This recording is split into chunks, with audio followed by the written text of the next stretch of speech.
రాష్ట్రంలోని అత్యంత సంచలనం సృష్టించిన మాజీ మంత్రి వివేకా హత్య కేసు దర్యాప్తు 6 ఏళ్లైనా అతిగతి తేలలేదు. దేశంలోని అత్యుత్తమ దర్యాప్తు సంస్థ సీబీఐ సైతం ఇప్పటికీ అసలు కుట్రధారులు, సూత్రధారులు నిర్ధారించడంలో మీనమేషాలు లెక్కిస్తోంది. 6 ఏళ్లవుతున్నా ఇప్పటికీ నాంపల్లి సీబీఐ కోర్టులో కేసు విచారణ ప్రారంభమే కాలేదు.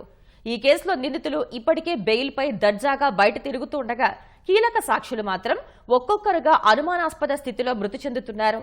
తండ్రిని చంపిన కిరాతకుల్ని శిక్ష పడేలా చేసేందుకు వివేకా కుమార్తె సునీత గల్లీ నుంచి ఢిల్లీ వరకు ఒంటరిగా పోరాటం చేస్తోంది. 6 ఏళ్ల క్రితం సరిగ్గా ఇదే రోజున మాజీ మంత్రి వివేకానందరెడ్డి పులివెందులలోని ఆయన నివాసంలో దారుణ హత్యకు గురయ్యారు. గొడ్డలి వేటుతో బాత్రూంలో రక్తపు మడుగులో పడి ఉన్న ఆయన్ను చూసిన వైసీపీ నాయకులు తొలుత గుండెపోటుగా ప్రచారం చేశారు. అయితే హైదరాబాద్ నుంచి పులివెందులు చేరుకున్న వివేకా కుమార్తె సునీత తండ్రి మరణంపై అనుమానముందంటూ పోస్టుమార్టానికి పట్టుబట్టడంతో హత్యగా నిర్ధారణ అయింది. బాబాయి మరణ వార్త తెలుసుకుని హుటాహుటిన రావాల్సిన జగన్ తీరిగ్గా సాయంత్రం 6 గంటలకు రోడ్డు మార్గంలో హైదరాబాద్ నుంచి పులివెందుల చేరుకోవడంపై అప్పట్లో తీవ్ర విమర్శలొచ్చాయి. అప్పటికే వివేకాది హత్యగా నిర్ధారణ అయ్యింది. అయితే పోలీసులే ఎవరు చంపారో తేల్చకముందే అప్పటి సీఎం చంద్రబాబు కుట్రేనంటూ ఆరోపించారు. ఆ తర్వాత సాక్షి పత్రికలో నారాసుర రక్త చరిత్ర అంటూ ప్రచారం చేశారు.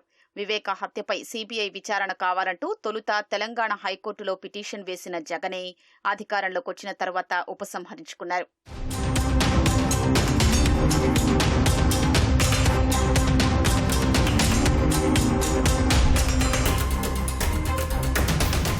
వివేకా హత్య కేసు తేల్చేందుకు పోలీసుల ఆధ్వర్యంలో 3 సిట్లు ఏర్పాటు చేసినా కేసులో ఎలాంటి పురోగతి లేదు. దీంతో వివేకా కుమార్తె సీబీఐ విచారణ కోరుతూ తెలంగాణ హైకోర్టును ఆశ్రయించారు. జగన్ పిటిషన్ అప్పటికే ఉపసంహరించుకున్న సునీత పిటిషన్ను పరిగణలోకి తీసుకుని హైకోర్టు సీబీఐ విచారణకు ఆదేశించింది.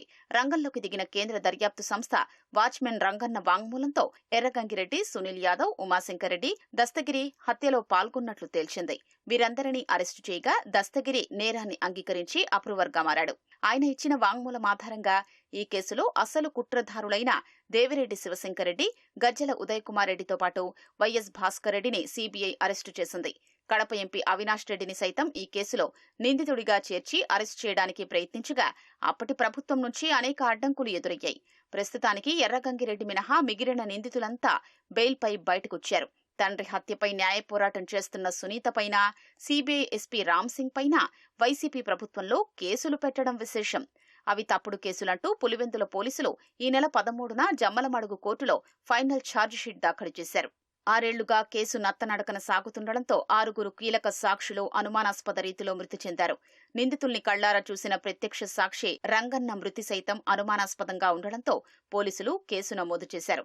మొత్తం 6 సాక్షుల మరణాల వెనుక నిజాలు వెలికి తీసేందుకు వైఎస్సార్ జిల్లా ఎస్పీ అశోక్ కుమార్ ఆధ్వర్యంలో సిట్ ఏర్పాటు చేసి విచారణ చేస్తున్నారు.